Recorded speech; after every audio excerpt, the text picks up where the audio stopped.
So the way that we do our Lemus Remodeling setup is it's still under the Lemus name and the Lemus brand, but it's more of a franchise style. So Chris and Katie out of PA, they were the first ones to jump in on this.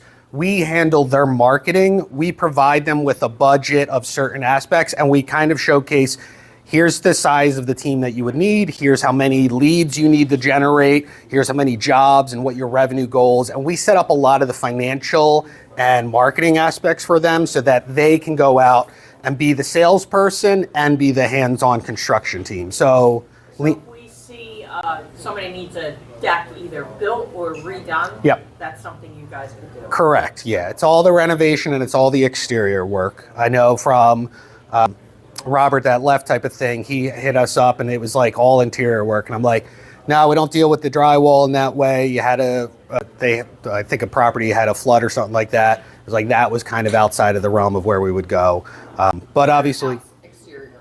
all exterior stuff, yeah.